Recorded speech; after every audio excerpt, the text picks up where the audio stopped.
It's been about a month since Sloth Squadron first released his weapon balance mod for CSGO. Thanks to you for being such a supportive community and for providing such valuable feedback, V1.1 has now been released. It's even easier to install and to keep updated, which will be reflected in my updated installation video. Gameplay wise, hopefully it will be an all-round improvement. Compared with the original release, some of the changes that didn't work have been removed or replaced with adjustments that do the job better. But don't worry, he's still trying out new and exciting changes to hopefully improve the gameplay. This update intends to find a role for the Aug and SG 553. Scoping now lowers your fire rate to stop people from relying on it, but doing so in the right situations will allow for some of the most precise tapping in the game. The AK and M4 outperform them in close quarters combat, but thanks to the easier spray patterns when unscoped, they're at least functional in these situations. Their real strength is in the long-range engagements, effectively having them bridge the gap between rifles and sniper rifles.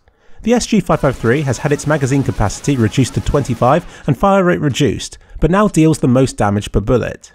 The Aug now has a magazine capacity of 35 to compensate for its reload time. Perhaps finally they'll serve a purpose in-game. His experiment to see if LMGs could be viable in matches was too successful. They're meant to be big, expensive and ridiculous, and he felt that they were so effective that they became too common to buy and that, in a way, it was reducing their original appeal. Their inaccuracy has now been recalculated to be fairer, and the prices have been returned to their original amounts. They're intended to be used on the last round when everybody invests in them and spams the map for fun. They're for going low in CSGO. Don't expect them to be as useful in V1.1.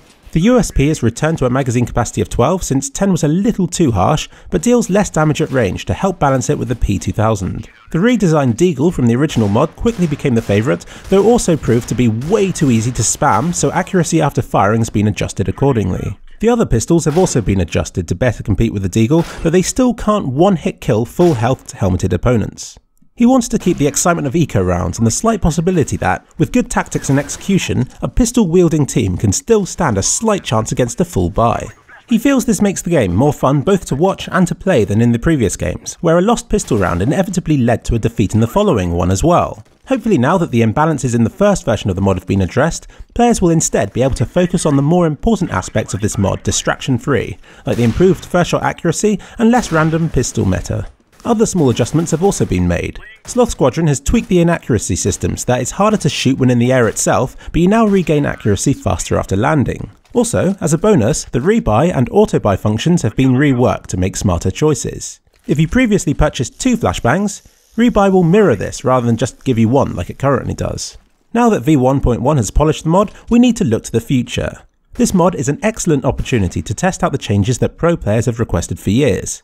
But to do so, it needs to grow. It requires support from the community in the form of rigorous playtesting and suggestions. Thanks to GB James, Sloth Squadron is now in contact with Team Liquid. Steel has also expressed his support. Soon, Sloth Squadron will be appearing on one of Thorin's podcasts to discuss this weapon balance mod and how it addresses problems with the existing mechanics of CSGO. At this rate, it will only be a matter of time before it gets Valve's attention, which at the end of the day is the holy grail for this mod and could lead to exciting changes to CSGO in the future.